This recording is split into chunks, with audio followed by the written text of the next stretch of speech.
というわけで皆さんこんにちは、こんばんは、高山です。今回はコスパの鬼として知られるシャオミのサブブランドポコが発売した革命ともいえるスマートフォンポコ X3 Pro が届いたのでレビューです。こいつのやばいところはiPhone 12とゲーミング性能なんかが同じレベルって言われているスペックを搭載しているのにお値段がなんと199ドルなんです。日本円にすると約2万1000円ぐらい、頭おかしい価格です。それでは早速レビューいきましょう。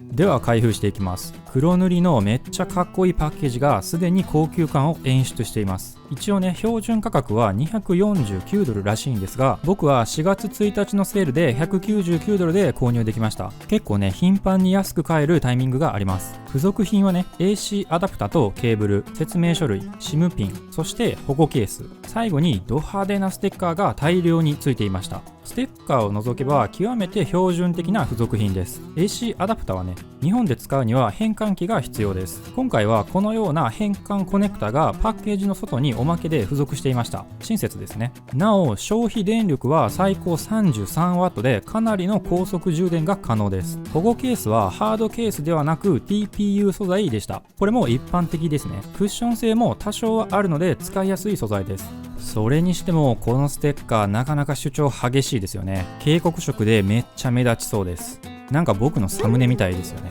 もちろん気に入ったので後で本体に貼ろうと思います。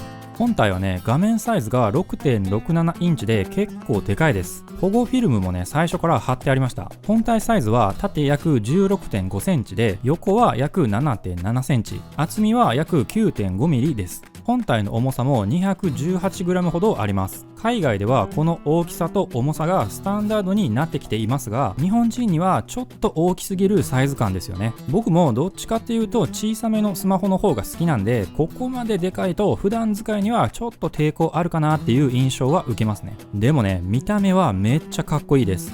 ディスプレイの画面占有率はまさにハイエンドで、ベゼルがねほとんどありません。とにかく美しい。背面の色味もね、わずかにグラデーションがかっていて非常に綺麗です。カメラのところもね、デザインが円形っぽくなってたりしてとってもおしゃれです。充電方式はタイプ C に対応していて、イヤホンジャックも搭載しています。最近はイヤホンジャックの非搭載機もかなり増えているので、この配慮はありがたいですよね。レスポンスの面で有線イヤホンを使う時もたまにありますからね。本体の右側側面に配置されている電源ボタンには指紋認証機能も搭載されています。このご時世でフェイスアンロックがね使いづらくなっているので、指紋認証はかなり便利ですよね。配置位置も電源ボタンと共用になっているので、親指で楽に触れることができます。SIM カードスロットは標準的なナノ SIM が2枚搭載できるデュアル SIM 仕様です。残念ながら 5G には対応しておらず 4G ダブル待ち受けとなります。まあここは2万円のスマホなんで仕方ないです。なお片方のスロットを使えばマイクロ SD カードもセットすることができます。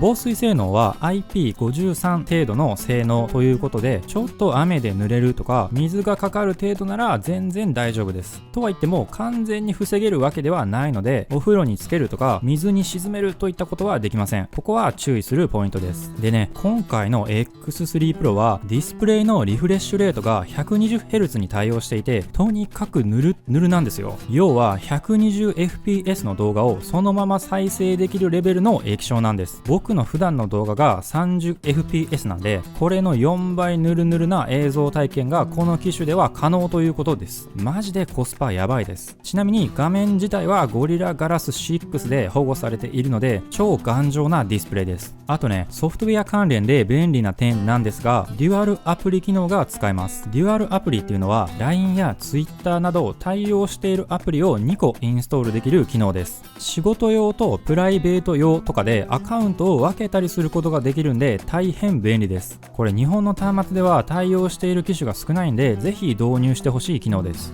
次はね、カメラの性能検証をしたいと思います。X3 Pro のカメラは48メガピクセルのメインカメラ、8メガピクセルの超広角カメラに加えてマクロ用と深度測定用のカメラがついているので、背面部だけですでに4つついています。そして正面にも20メガピクセルのカメラがついているので、合計5眼のスマートフォンとなります。やばいでしょ。何回も言いますが、これ2万円のスマホです。もちろんね、見かけ倒しじゃなくて実際の撮影映像もなかなか綺麗です。僕はカメラ素人なんでそんなに上手な撮影はできないんですが、一応ね、何点か撮影してきました。ちょっと撮影日が曇ったり晴れたりしてたんで、色味のブレがあるかもしれません。基本的に設定変更なしで AI に任せて撮影しています。今回は自然の風景を撮影してきました。全体的な色味はリアル重視というよりは SNS などで投稿するのに向いていて、明るくて派手な色味といった印象です。現実の色味を重視したユーザーはちょっと注意ですね。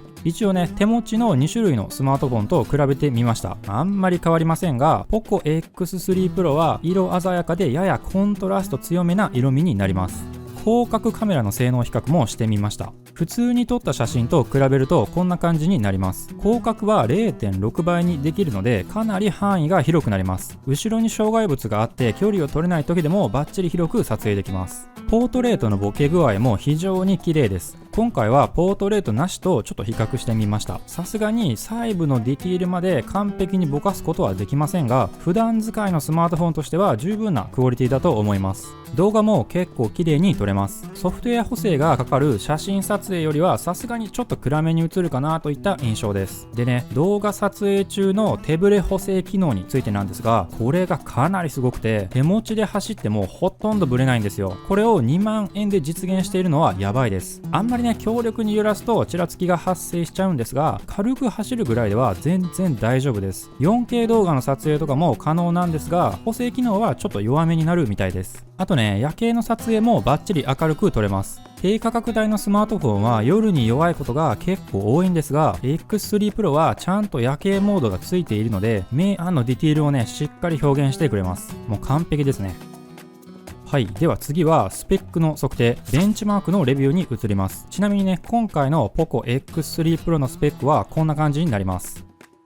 チップセットはスナップドラゴンの860でかなりのハイスペック。メモリは 6GB、ストレージは 128GB です。これはメモリ 8GB、ストレージ 256GB のモデルも選択可能です。なお OS は Xiaomi や Redmi と同じ MIUI を搭載しているので、実際の使い勝手は本家 Xiaomi と同じです。バッテリーも 5160mAh とかなりの容量を積んでいるので、持続力も抜群です。やっぱり激安ですよね。では早速ね、アンツツベンチマークを回してみましょう。アンツツもね、Google で入手できなくなってから結構時間が経ちましたよね。普通に不便です。でね、結果はこんな感じでした。総合スコアは約50万点です。やばくないですか？50万点って言うとね、約7万円ぐらいする Pixel 5よりも余裕で高くて、約11万円する Xperia 1 Mark II よりはちょっとだけ低いかなっていうスコアです。本当にね、コストパフォーマンスえげつないです。iPhone 12とね、比較するとトータルスコアは少し低くなるんですが、 GPU 性能、つまりゲーミングの性能はほぼ変わらない水準まで到達しています。他にもね、メモリの性能なども同等クラスです。もちろんね、負けている部分もたくさんありますが、 120Hz のヌルヌル液晶や五眼カメラまで搭載して2万円でここまで戦えるのは素直にすごいんじゃないでしょうか。一応ね、アンツツ公式では Android と iOS の比較はあんまり意味ないって言われているので、このスコアはあくまで参考程度にしてください。あとね、ストレージ速度も爆速です。ストレージの速度はアプリの起動速度とかにね、直接響くので、これが速いのは素直にレスポンスがめちゃくちゃいいっていう証明になります。そして 3D ゲームも何点かプレイしてみたんですが、 PUBG モバイルのオプションで FHD ウルトラの設定とスムーズ極限の設定が可能でした。このゲームは起動時にスペックによって設定できる幅がある程度決まっちゃうんですが、 X3 Pro はね、極限の高画質設定まで対応可能でした。この価格帯のスマートフォンではね、絶対に設定できない項目が設定できちゃったので、正直めちゃくちゃ驚きました。もちろんね、実際のゲームプレイもかなり快適です。大抵のスマホ向け 3D ゲームは最高画質の設定でスムーズに遊ぶことができます。はい、というわけでね、一通りレビューしてきたんですが、ここでね、この機種の凄すぎる部分を改めてまとめたので見てください。これです。